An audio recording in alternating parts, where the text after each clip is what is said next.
გამარჯობა 4 საათზე დღის ამბებს თამარ ჩიხოძე და ტელეკომპანია პირველის გუნდი წარმოგიდგენთ. მოსამართლის თანდასწრებით და ადვოკატების გარეშე დაკითხვის ეს ფორმა აირჩია გიორგი ქადაგიძემ ეროვნული ბანკის ყოფილმა ხელმძღვანელმა, რომელიც სულ ცოტა ხნის წინ მივიდა თბილისის საქალაქო სასამართლოში. ქადაგიძე ფინანსური მონიტორინგის სამსახურის უფროსი იყო, როცა TBC ბანკიდან პროკურატურისთვის საეჭვო ტრანზაქცია განხორციელდა. მის კომენტარს შეგვიძლია მოусმინოთ პირდაპირ ეთერში. ჯერ მოусმინოთ პროკურორს და შემდეგ საშუალება გვექნება თავად გიორგი ქადაგიძის პოზიციაც გავიგოთ დაკითხვის წინ. ინფორმაცია. ესე იგი, გიორგი ქადაგიძე 2008 წელს იყო საფინანსო ზედამხედველობის სააგენტოს თავმჯდომარე. აღნიშნულ პერიოდში ხსენებულ სამსახურს შემოწმებული აქვს TBC ბანკი და შესაბამისად ჩვენ გვაქვს გიორგი ქადაგიძესთან შეკითხვები შემოწმების პროცესთან დაკავშირებით. კონკრეტულად თუ რა შეკითხვები იქნება, ამას დეტალურად ამ ეტაპზე ვერ მოგახსენებ. მას ევარებოდა მას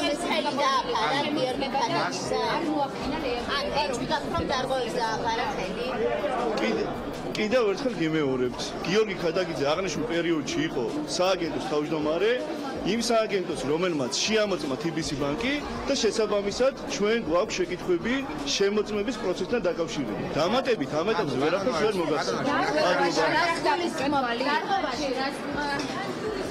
როგორც მოისმინეთ, პროკურორმა თქვა, რომ გიორგი ქადაგიძე იმ პერიოდში იყო საფინანსო ზედამხედველობის სააგენტოს ხელმძღვანელი, სწორედ იმ სააგენტოსი, რომელმაც ბანკი შეამოწმა და ამ თემასთან დაკავშირებით ექნებათ ქადაგიძესთან კითხვები. ჩვენ შეგვიძლია უკვე მოვისმინოთ მისი კომენტარი.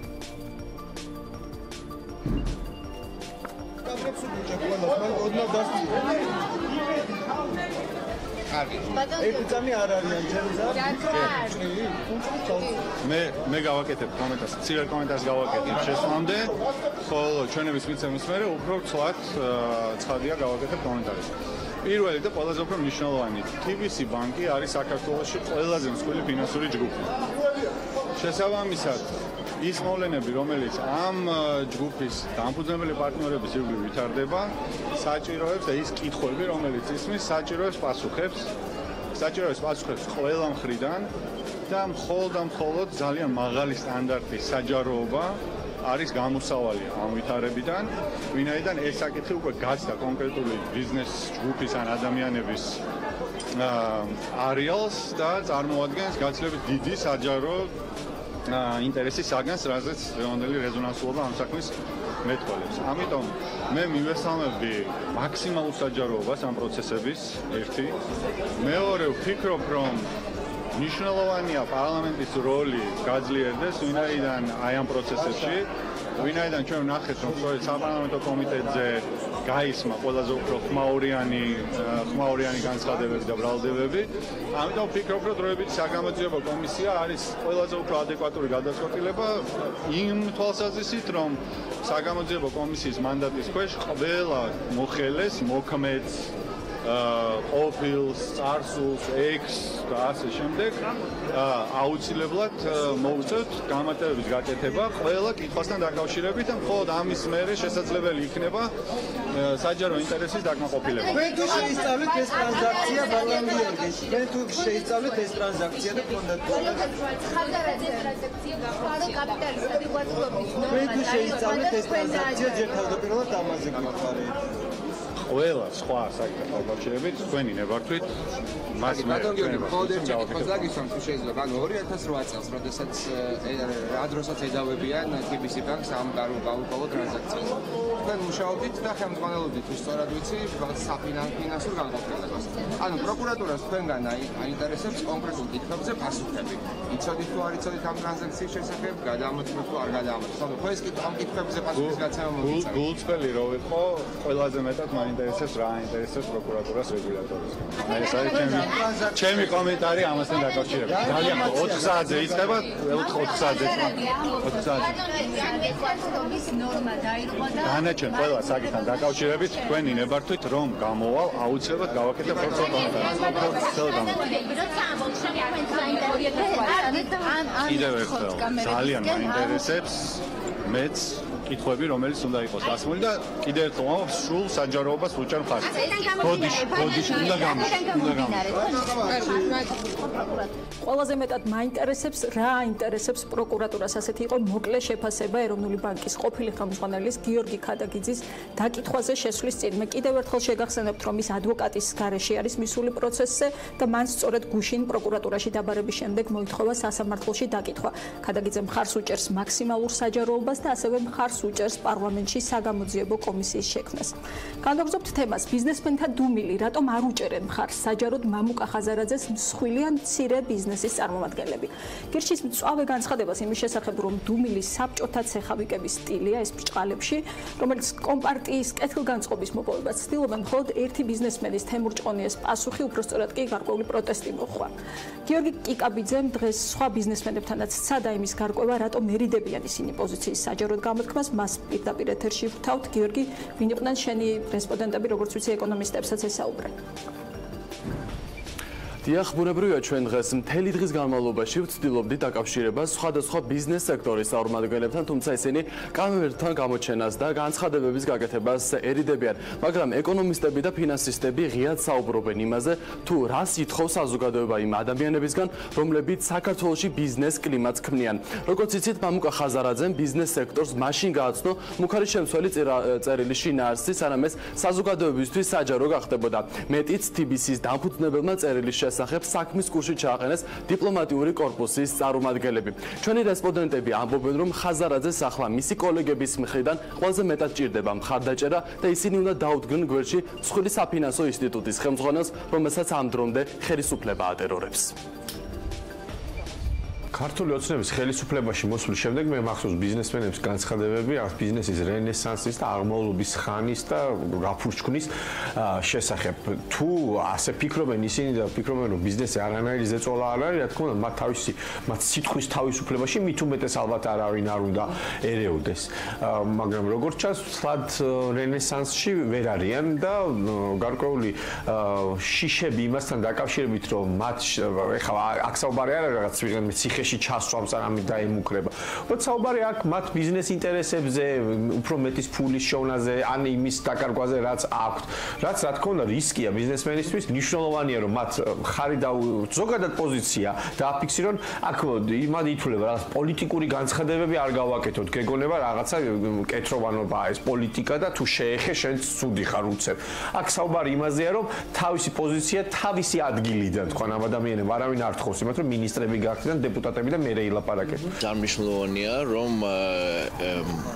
მამუკა ხაზარაძეს ამ სიტუაციაში ბიზნესმა აჩვენოს სოლიდარობა დანარჩენმა ბიზნესმა. ეს არის ყველაზე კარგი მეთოდი იმისთვის, რომ სხვა ბიზნესმენები არ მოხვდნენ ესეთი დარტყმების და ზეწოლის ქვეშ. სწორედ ბიზნესმა ახლა გაერთიანებული ფრონტით უნდა აჩვენოს თავის სიძლიერე. რითი აიხსნება ეს შეიძლება აიხსნას მხოლოდ იმით, რომ ბიზნესი შეშინებულია. მე ადრეც ვხედავდი ნიშნებს იმის, რომ ბიზნესი საკმაოდ შეშინებულია ამ სიტუაციაში, მაგრამ ეხლა უკვე ვხედავთ დამამტკიცებელ სამხილებს ამის ყველაფრის, რომ რა თქმა უნდა ბიზნესისგან ისე და ისე ითხოვენ და მოელოდებიან, რომ მხოლოდ ერთი პოლიტიკური მხარე დაიჭიროს, რაც ძალიან ცუდი პრაქტიკაა და კარგს არაფერს არ მოუნდას ამ ქვეყანას. სულ არ ჭირდება ეხლა ხელისუფლებას, რომ ჩამოუვაროს ბიზნესმენებს და უთხრას, რომ აბა ეხლა შენს გაჩვენდი, შენს გაჩვენდი. სულ არ არის ეს საჭირო, იმიტომ რომ სიგნალი გაგზავნილია, ბიზნესმენები ჩვენი ხალხია და ამიტომ ხედავენ, რომ სიგნალი არის, რომ თქვენს იგივე მოგელით თუ ჩვენ საწინააღმდეგოდ რაღაცას გააკეთებთ თუ პოლიტიკურად ჩვენ მხარეს არ იქნებით. რთულია მოთხოვო გმირობა ასე ვთქვათ ადამიანებს, რომლებიც მძევლები არიან გარკვეულწილად შექმნილი კონიუნქტურის და სისტემის.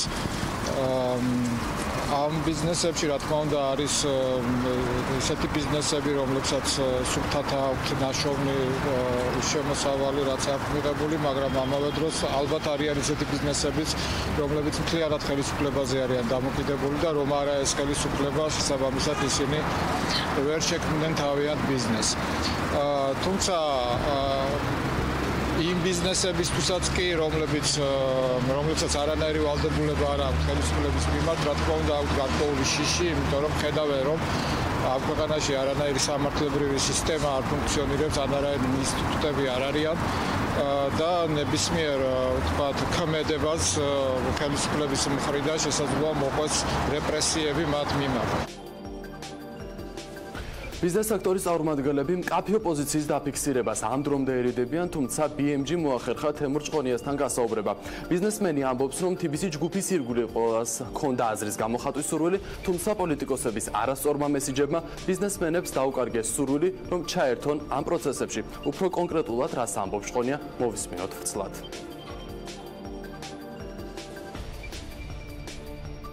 ჩვენ არ ვართ პოლიტიკოსები და არ ვართ ისეთი ტიპები, რომლებიც ემოციებს აყვებიან და ერთ დაძახებაზე გავარდებიან ქუჩაში დროშებით.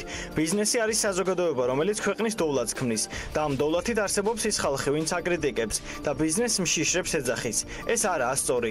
არავინ არ იცის მამუკა ხაზარაძის ისტორია და მისი დამსახურება საქართველოს ეკონომიკაში ისე, როგორც ჩვენ. ის ახალგამომცხვარი პოლიტიკოსების საერთოდ დაბადებულები არ იყვნენ, როდესაც მამუკა ხაზარაძე და ჩვენ ისთაობა ქმნიდით საქართველოს ეკონომიკას. ამიტომ თავი ანებონ ჩვენს შეფასებებს. სანამ ჩვენს შეფასებას დაიწყებენ, თავის შეფასება დადონ. რა გაუკეთებიათ მათ გინდა პოლიტიკაში, გინდა ეკონომიკაში, გინდა განათლებაში. ვინ გაბედავს, ვინ იქნება პირველი, ვინც მხარს დაუჭერს, გავლენიან ბანკირს ჯერჯერობით უცნობია. ფაქტია, რომ ხაზარაძე ახლა მისი კოლეგებისგან მხარდაჭერას ელოდება. ეკონომისტები ამბობენ, რომ თუ ახლა ბიზნესი ხმას არ აიმაღლებს, შესაძლოა შემდეგი სწორედ ისინი იყვნენ.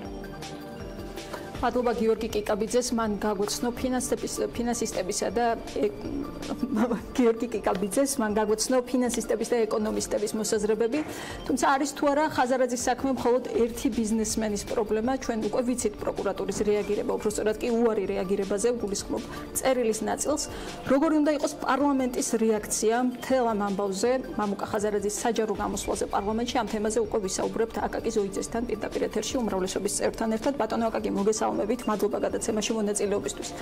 თქვენ ამბობდით, რომ ბრალდებები არ უნდა დარჩეს უპასუხოდ. ეს არის განცხადება, ვიდრე გავრცელდებოდა წერილი. დღეს თქვენ როგორც პარლამენტის წევრი, რა ტიპის პასუხებს ითხოვთ და ვისგან?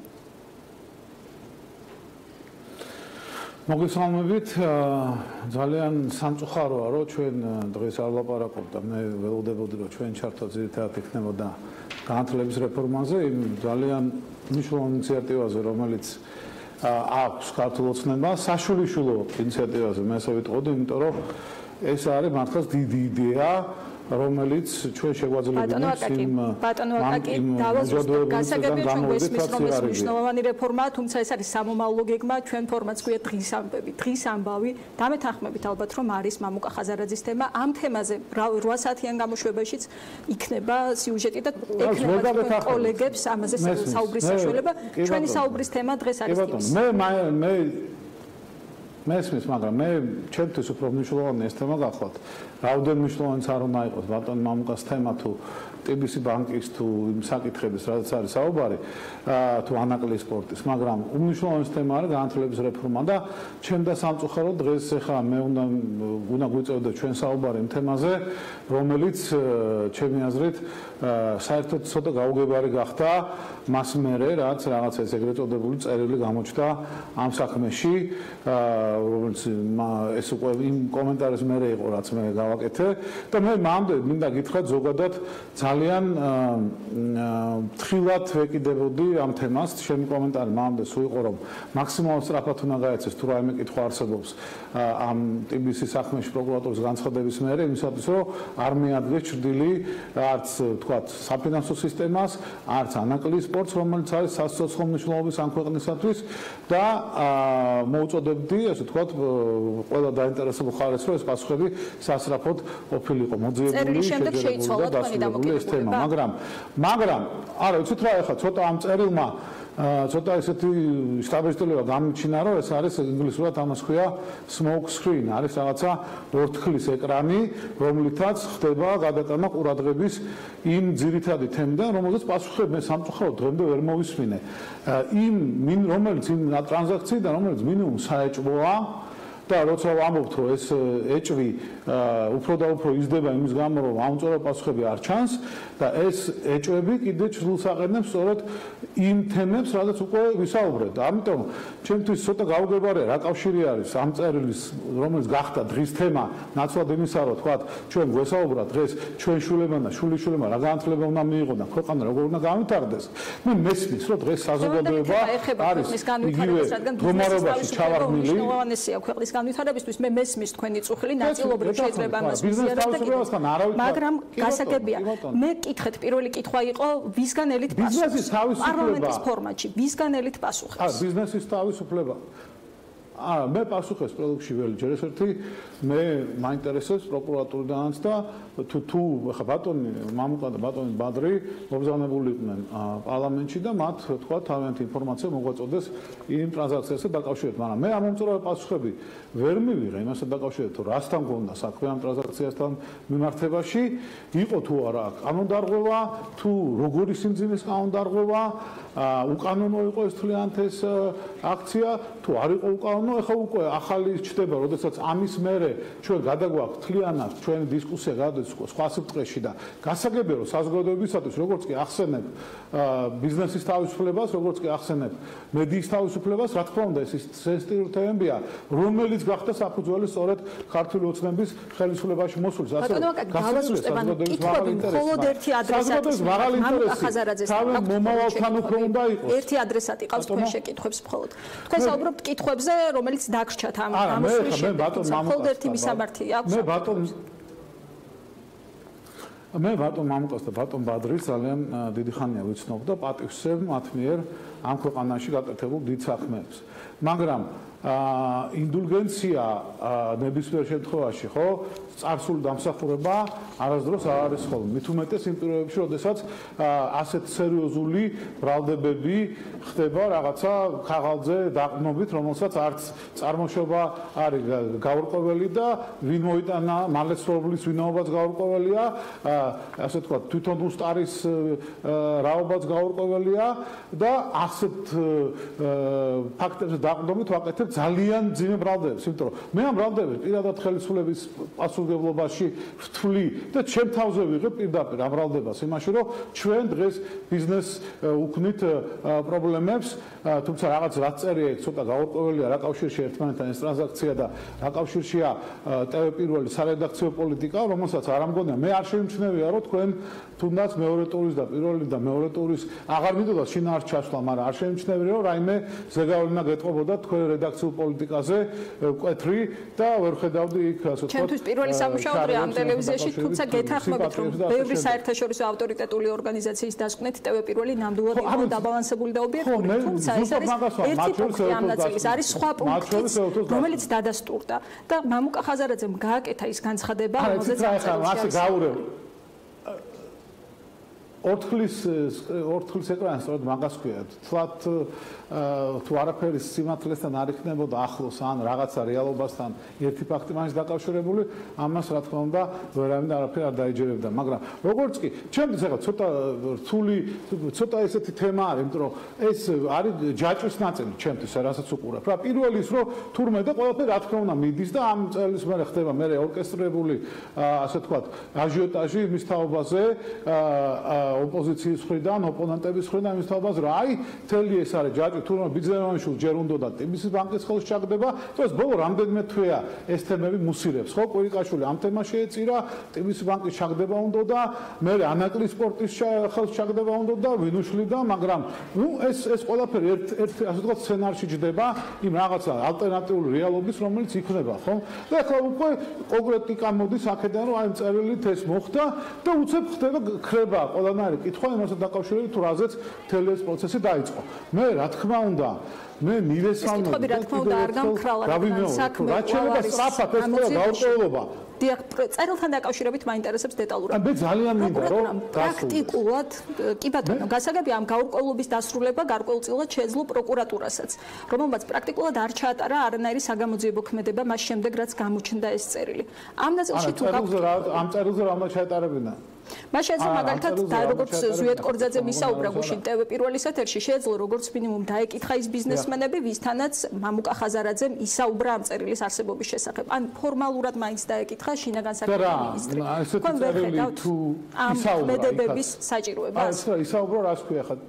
არა იცით რა ახლა წერილი უსტარი ახლა ცოტა უხერხული ის გამოდის ახლა ჩვენი დისკუსია ამ კუთხით იმიტომ რომ ესაუბრა რა უნდა დაეკითხა პროკურორ დახურული საქმე არ ამგონია რომ იყოს თუ რაიმე გარემოება გამოჩნდება მე პირველი მოვითხოვ რომ აუცილებლად პროკურატურამ ბოლომდე გამოიძიოს ეს თემა იმიტომ რომ თუ ეს ფაქტი დადასტურდა კიდევ ერთხელ მე ჩემთვის ეს დღეს აბსურდია პირდაპირ გეუბნებით რა მაგრამ თუ ეს ფაქტი დადასტურდა მაშინ ეს არის უმძიმესი თემა ჩვენთვის ეს არის ამ ხელისუფლებისთვის გამოცდა და უმძიმესი თემა მაგრამ მე მგონია რომ აბსურდია გამიგეთ ანუ მე არ უარყოფ იმას რომ თვითონ ის თემა რაც იქ წერია და ის ბიზნესმენები რას იტყობდნენ უი თურმე ესეთი რაღაცა ყოფილა ხომ ჩვენ გვითხრა რომ ესეთი რაღაცა მოხდა ან გვითხრა ან არ გვითხრა ვერ გეტყვით მაგრამ ამის დაზუსტება ალბათ მოხდება მაგრამ მოდით ორი ერთმანეთისგან გავყოთ ერთი თემა ის გახლავთ მეორე თემა ეს გახლავთ ამ თემასთან დაკავშირებით არ მინდა უპასუხოთ რაც არის დღეს ეს წარმოდგენილი დიახ დაასრულეთ მე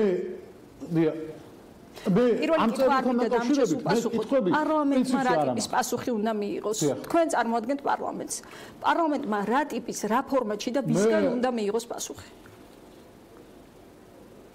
პარლამენტმა უნდა მიიღოს პირველში პროკურატურისგან პასუხი იმის თაობაზე რომ რასთან ქონდა საქმე რაც ეხება იმ ტრანზაქციას მეორე თუ რამე დამატებითი გარემოება იქნება იყო თუ არა შინაგან საქმეთა სამინისტრო აუცილებლად უნდა მზაობა განაცხადა შინაგან საქმეთა მინისტრმა და თქვა რომ ასე წერილი არ არსებობს მოვა და დამატებით კითხვებსაც პასუხს გასცემს მე რაც ვიცი მზაობა ამის თაობაზე განაცხადა რაც შეეხება ეროვნული ბანკთან მე მგონი თემა მე ესე მეგონა რომ ამოწურული იყო რეგულატორმა დააჯარიმა TBC ბანკმა მათმა აქციონერმა გადაიხადეს და იქ ეს თემა ამოიწურა და თქვა საფინანსო სისტემის იქაც მძიმე ბრალდება იყო ეროვნული ბანკი მაშინ დაჟებდა ასე თქვა ხაზარაძემ და მან ილაპარაკა WhatsApp-ში გაგზავნილ გზავნილზე, სადაც მას ეს ამ დეტალებზე საუბარი ალბათ შორს წაგვიყვანს. კიდევ ერთხელ მაინტერესებს ის ფორმატი სადრომლშიც პარლამენტმა უნდა მიიღოს საგამოძიებო კომისიაზე. რატომ ხართ წინააღმდეგი კომისიის შექმნის? თქვენ პირადად დაუჭერთ თუ არა მხარს ამ ფორმატში ამ საკითხის განხილვას? მე თუ პასუხები ვერ მივიღე, აუცილებლად დაუჭერ. ამ კითხვებზე და რა არის ინდიკატორი თქვენთვის ან დრო რომ აი პასუხებს ვერ იღებთ?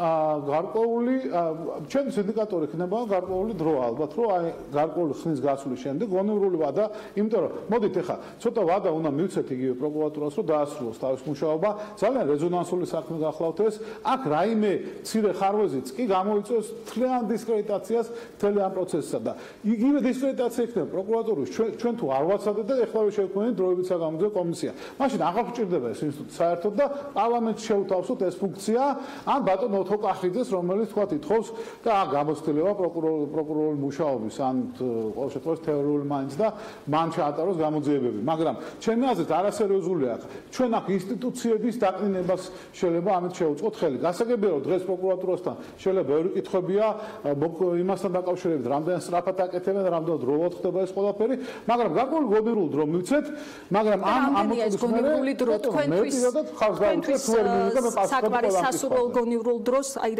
რა დრო ქვია, რა ვადა ქვია? ну ჩემთვის ახლა მე არ მინდა რაღაცა ის დავაწესო ისეთი ვადა რომელიც ჩვენ აი თქვა საუბარია ერთთვის ან თვენახევრის განმავლობაში ალბათ უნდა დასრულდეს წესით ყველა ის ქმედება რომელიც არის ან უნდა შუალედური ინფორმაცია ქონდეს იმის თაობაზე რომ გამოძიება წინ წაიწია იმიტომ რომ ამ კითხვების ახლა მე რაც დავასახელე უპასუხო დატოვება საზოგადოებაში მხოლოდ და მხოლოდ იგივე არა მხოლოდ TBC ბანკის და ასე თქვა ანაკლის პროექტის რეპუტაციაზე თუ კონკრეტული ადამიანის რეპუტაციაზე მოქმედებს, არამედ სახელმწიფოს რეპუტაციაზეც ასევე. გეთანხმებით ბოლოს მინდა ერთი თემაც განვიხილოთ, ჩვენ ნახეთ დაბრუნება ძველი სახის ძველი გზავნილებით. ირაკლი ღარიბაშვილს გულისხმობ დღეს ინტერპრეს ნიუსმა გაავრცელა ძალიან საინტერესო ინფორმაცია, რომ ქართულ ოცნებაში ახალი სახეების შესარჩევად პარტიამ დაიქირავა კომპანია. დასჭირდა პარტიას მართლაც კომპანიის დაქირავება საკადრო კრიზისის მოსაგვარებლად? ცით პარტია არის სოციალური ორგანიზმი და ნებისმიერ თქო როგორც კორპორაცია, ახლა ადამიანური კადრების შერჩევისათვის თანამედროვე მსოფლიოში გასაკვირი რატო უნდა იყოს, რომ შეიძლება კომპანია დაიქირაოს თუ ადამიანური რესურსების სპეციალისტები თუ სხვა ტიპის სტრუქტურა, რომელიც ჩვენ დაგვეხმარება მასშტაბური საკადრო განახლებაში. საკადრო განახლებაში არ ვიცი მე ამას ვერ დაგიდასტურებ და ვერც უარყოფთ, იმიტომ რომ ესე თქვა პარტიის შიდა საქმე არის და შეიძლება თქვა პარტიის შესაბამის სტრუქტურებს კითხოთ ამ პარტიის ხელმძღვანელობას, მაგრამ ჩვენ რაც დავაანონსოთ, იმას ვაკეთებთ. ანუ კადრების განახლება უნდა მოხდეს. ძალიან მნიშვნელოვანია რომ ახალი კადრები შემოვიდნენ, პროფესიონალები. აქ არ არის საუბარი ხო და ახალგაზრდებზე, არამედ საუბარია ყველა ესეთ ადამიანზე, რომელსაც აქვს შესაბამის გამოცდილება, პროფესიონალიზმი, მიდგომა, აქვს სურვილი საკმაოდ არა, ასე ვთქვათ, მადლიერებით არა გამორჩეულ სფეროში მოღვაწეობის, რასაც პოლიტიკა ქვია, როდესაც რაც უნდა კარგს აკეთებდე, მაინც ვერ იღებ ხშირად მადლიერების სიტყვებს და აქ როგორც ერთად ჩემმა საპატიო ადამიანმა თქვა, სამშობლოს სიყვარული ყოველთვის სამხრივია და სამხრივად რო უყვარდეს სამშობლო, აი ესეთი ხალხი გვინდა იმისათვის, რომ რეალურად მოახდინოთ განახლება და განვითარებაში ქვეყნისმა თავიანთი დასაკებია, ნუ თქვენც ეთანხმებით ამბობთ, რომ განახლება ნამდვილად საჭიროა მას შემდეგ რაც გარკვეულმა ბირთვმა დატოვა პარტია. და ამისთვის არის პროცესი როგორ იქნება? კადრების კომპანიით თუ იმის გარეშე თავარია რომ ჩვენ ყავდეს პატრიოტი, კეთილშობილი ადამიანები, რომლებიც სამშობლოზე იფიქრებენ და ქვეყნის ახურებაზე. ასეთ ხალხი მიმართავ კიდე ადამიანებს რომ მოვიდნენ ჩვენთან. დიდი მადლობა. აკაკი ზოიძე საუბრობდა პირდაპირ ეთერში, როგორც მოისმინეთ, უმრავლესობის წევრი ვერ ხედავს ამ ეტაპზე საჭიროებას, რომ შეიქმნას დროებითი საგამოძიებო კომისია პარლამენტში და სწორედ ამ თემაზე საუბრით დავიწყებთ სერგი კაპანაძესთან, ჩვენ შემდეგ სტუმართან, ის ევროპულ საქართველოს წარმოადგენს. მოგესალმებით ბატონო სერგი.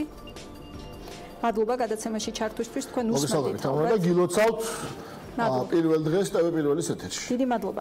უსმენთ ალბათ კაკი ზოიძის პოზიციას, ის მიიჩნევს, რომ საგამოძიებო კომისიის შექმნა შეიძლება იყოს დისკრედიტაცია პროკურატურის. რამდენად წონიანია ეს არგუმენტი?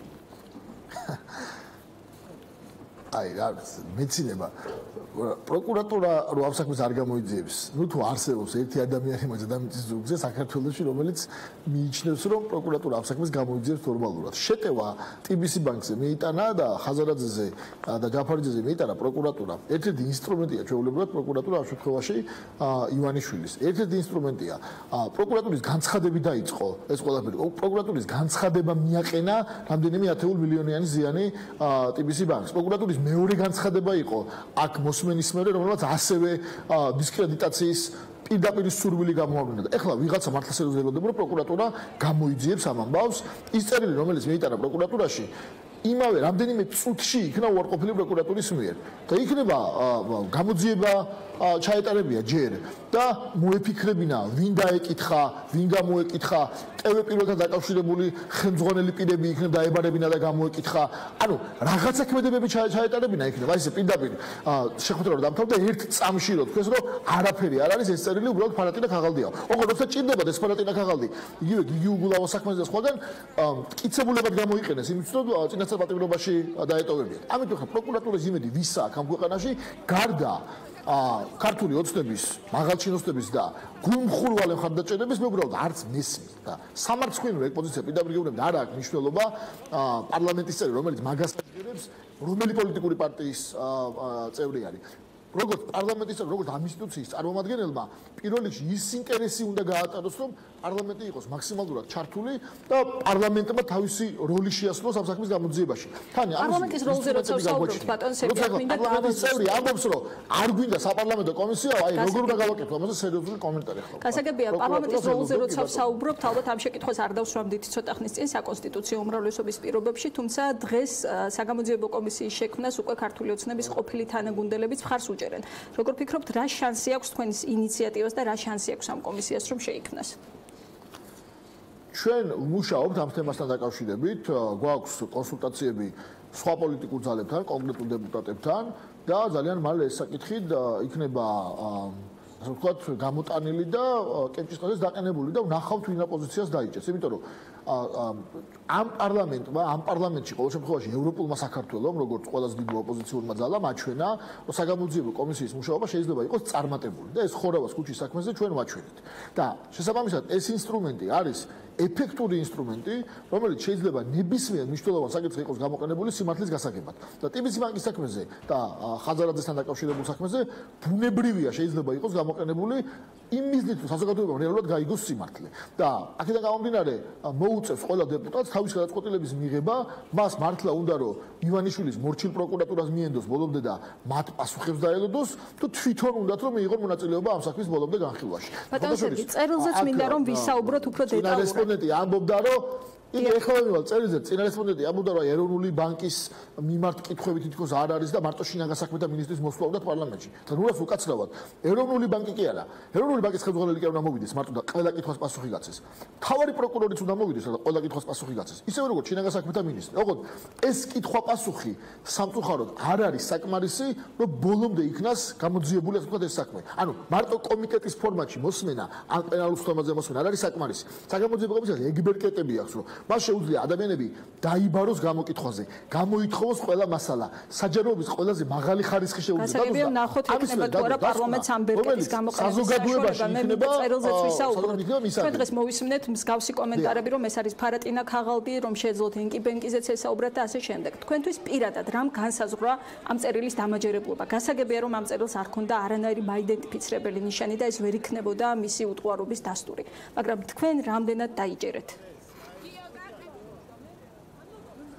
ასე იგი პირველ რიგში ყველა ეს ადამიანი რომელიც ამბობს რომ იქო ხელმოწერა არ იყო უბრალოდ ფარისეველია პირდაპირ გეტყვით პოლიტიკურად ფარისეველია იმიტომ რომ რასელოდენ აბა რომ რაღაც გახარია საგვარეულო ღერბზე იქნებოდა ეს ხალდი ეს წერილი და იქიდან დადასტურდებოდა თუ აი რასელოდენ ეს არის ჩვეულებრივი კლასიკური მუქარის წერილი რომელიც სავარაუდოდ დაიბეჭდა და ვის თავში მოვიდა თვითონ ტექსტიდან გამომდინარე მე ეჭვიც არ მეპარება ეს პირდაპირ ივანიშვილის ტერმინოლოგიაზე დაკვეთას გავს მაგრამ ამასაც რო თავი დავანებოთ მე კონკრეტულად სერგი კაპანაძისა კონკრეტულად აკაკიძის მიაჩნია თუ არა ეს არის მართებული წერილი ამისთვის არსებობს ინსტრუმენტები რომ ეს დავადგინოთ იმიტომ რომ პროკურატურამ უკვე თქვა რომ არაფერი აზრი არ აქვს ამ წერილს ამხელა ნიშნულობის ამბავი ასე ვთქვათ გახეთქა ამუკა ხაზარაძე პარლამენტში და ერთ წუთში თქვა რომ არაფერი აზრი ეს არის სანდო გამოძიება პროკურატურის მხრიდან და ახლა შეიძლება რა უნდა გაეკეთებინა პროკურატურას რომ პროცესი ყოფილიყო უფრო დამაჯერებელი პატა ზაქარიაშვილი იყო 2 საათზე ჩვენთან ეთერში თქვენს ყოფილი დიპლომატი ხართ და მან თქვა ძალიან საინტერესო ფრაზა რომ დიპლომატიაშიც არის ეგრეთ წოდებული non-paper ფურცლის გარეშე მოლაპარაკებები და ეს არის ურთიერთობის მიღებული ფორმა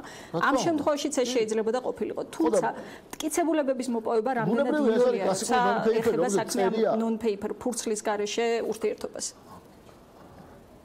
და სწორი კითხვა, მაგრამ ცად ეს მტკიცებულებების მოპოვება?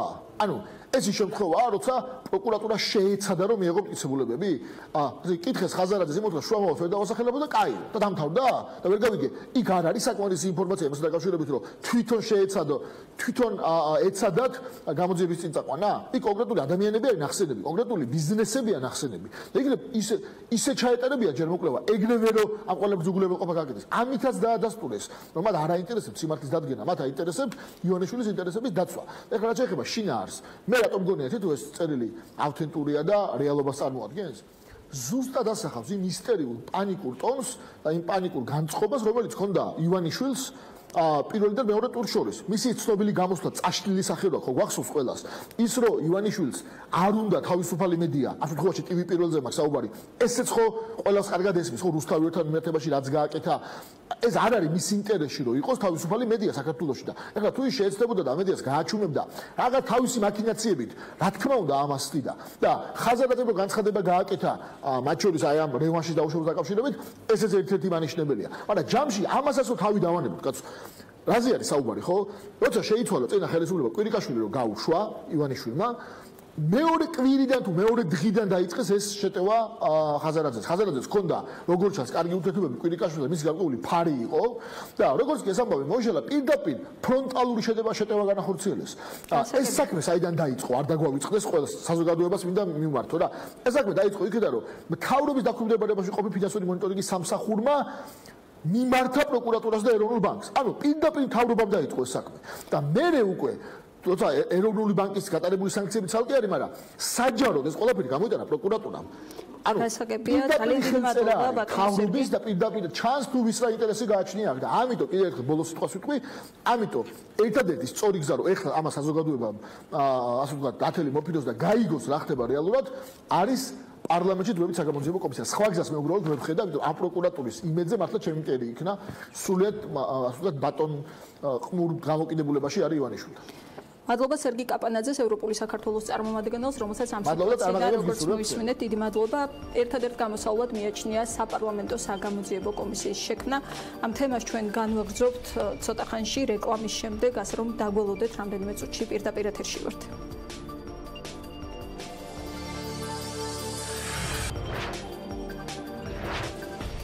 რეკლამის შემდეგ პირდაპირ ეთერში უბრუნდებით თქვენ უყურებთ დღის ამბებს. კოალიცია მედიის ადვოკატირებისთვის, რომელშიც 11 არასამთავრობო ორგანიზაციაა გავრცელებული, პროკურატურას მოუწოდებს მაქსიმალურად სწრაფ დროში და ეფექტიანად გამოიწვიოს მედიაზე შესაძლო ზეწოლის ფაქტი. კოალიციამ 7 მარტს გაავრცელა განცხადება TV პირველისა და TBC არტარიას გარშემო განვითარებულ მოვლენებთან დაკავშირებით და ამ წერილში ჩვენ ვკითხულობთ. კოალიცია მიიჩნევს, რომ წერილის ავთენტურობის დადასტურების შემთხვევაში ის წარმოადგენს მედიის საქმიანობაში ჩარევას და სარედაქციო დამოუკიდებლობის ხელყოფის მცდელობას. აღნიშნული საქმე განსაკუთრებულ ყურადღებას იმის გამოც იმსახურებს, რომ ამ წერილის ადრესატის მიერ ავტორად ქვეყნის ვიცე-პრემიერი და შინაგან საქმეთა მინისტრი სახელდება. არასამთავრობოების თანახმად ეს პირველი შემთხვევა არ არის, როდესაც TV პირველის სახელი ჩნდება სხვადასხვა ტიპის გარიგებებთან დაკავშირებულ საქმეებში, სადაც ჩანს ტელეარხის სარედაქციო პოლიტიკის შეცვლის სურვილი. მე კიდევ ერთხელ შეგახსენებთ, რომ ეს განცხადება მოჰყვა იმ ცნობილ წერილს, რომელიც გუშინ გაასაჯაროვა პროკურატურამ და რომელიც პროკურატურაში მიიტანა მამუკა ხაზარაძემ. და ამ წერილში სწორედ არხის სარედაქციო პოლიტიკის შეცვლაზე იყო საუბარი. საუბარი იყო იმაზე, რომ TV პირველი უნდა დაჯდეს TV იმედის ტრენდზე, რაც გულისხმობდა არხის მიერ წინასაარჩევნო პერიოდში ეგრეთ წოდებულ საგანგებო რეჟიმზე გადასვლას.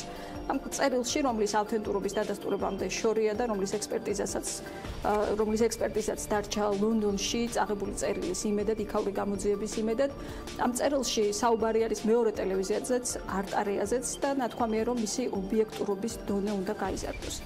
რა არის დამაჯერებელი და რა არა, სწორედ ასე გვიწევს დღეს შეკითხვის დასმა, რადგან პროკურატურამ ვერ იპოვა ხელჩასაჭირი თემა ამ წერილში გამოძიების დასაწყებადაც კი და სწორედ ამ კითხვით დავიწყებ ნატა ძველიშვილთან, რომელიც პირდაპირ ეთერში გვერდება, ჟურნალისტური ქარტიის აღმასრულებელი დირექტორია ჩვენი სტუმარი. ნატა, მოგესალმები.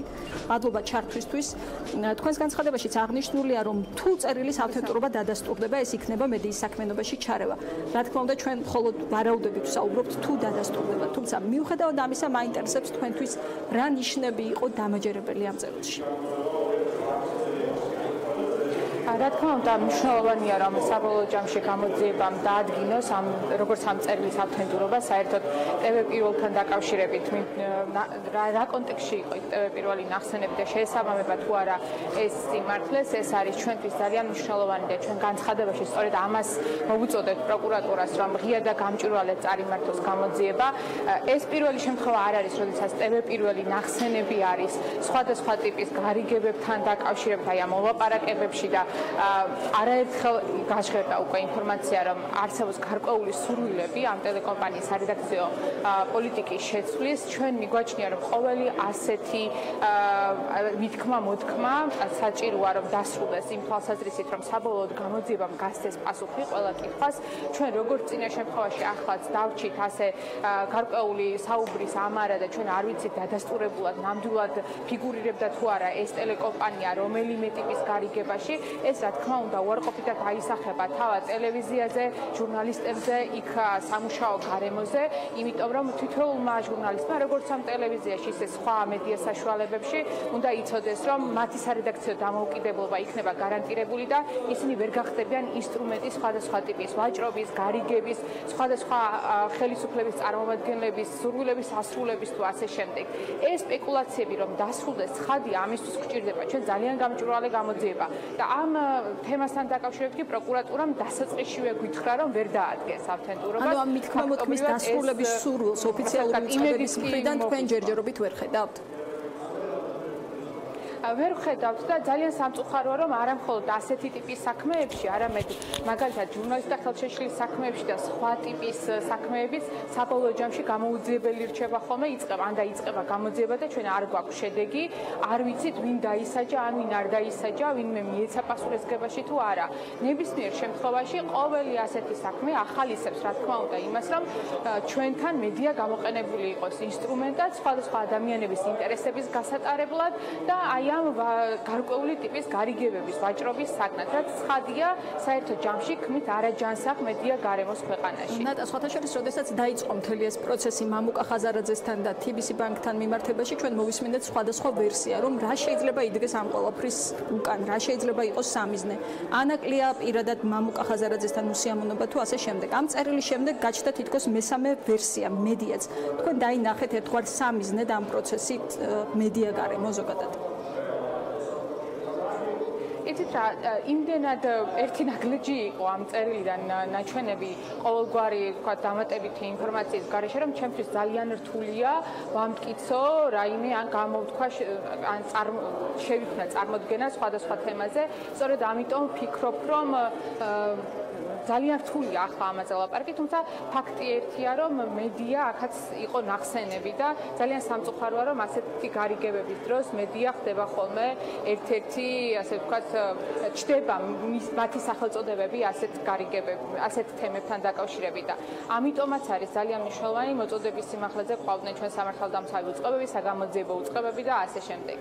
ბუნებრივია, არც ჩვენ ვსაუბრობთ მტკიცებით კონტექსტში და ეს ყველაფერი არის ვარაუდები ან საფუძვლიანი ეჭვები გარკვეულ საკითხებთან დაკავშირებით. დიდი მადლობა ნატა ჩართვისთვის. ნატა ძველიშვილი, ერთი რაც შემიძლია თქვა არის ის, რომ პირველ რიგში TV პირველის დამფუძნებლებს, მფლობელებს ვთხოვო მიმართო, რომ თუ კი რაიმე შემთხვევა იქნება, სადაც TV პირველის სარედაქციო დამოუკიდებლობაზე ოდნავ მაინც იქნება საფრთხე შექმნილი, გარკვეული ლაპარაკი იქნება ეს თუ სხვადასხვა ტიპის შეხვედრები, ყისიერად გაასაჯარავან ინფორმაცია, თავიდან ბოლომდე მიაწოდონ საზოგადოებას ინფორმაცია, იმიტომ რომ სწორედ გამჭვირვალობა არის ერთადერთი გზა იმისა, რომ ჩვენ ვებრძოლოთ ნებისმიერ ჩარევას მედიაში. ამ წერილს მოყვა TV პირველის მფლობელის განცხადება, რომელიც ნახა მაყურებელმა. დიდი მადლობა კიდევ ერთხელ ნატა, ჟურნალისტური ქარტის აღმასრულებელი დირექტორი ნატა ძველიშვილი საუბრობდა პირდაპირ ეთერში. სწორედ ამ კონტექსტში, როგორ მოხდა, რომ TV პირველის მიმართ გაჩნდა სურვილი, სავარაუდო სურვილი, რომ ის გადასულიყო ტელეკომპანია იმედის ტრენდზე, ბრწყალებში ციტატა წერილიდან. სწორედ ამ თემაზე დღეს მაყურებელი ნახავს გადაცემა რეაქციას. დაელოდეთ ინგა გრიგოლიას ზუსტად 8 საათზე. დღისაბები კი ამით დასრულებულია. მე ხვალამდე გემშვიდობებით. მადლობა.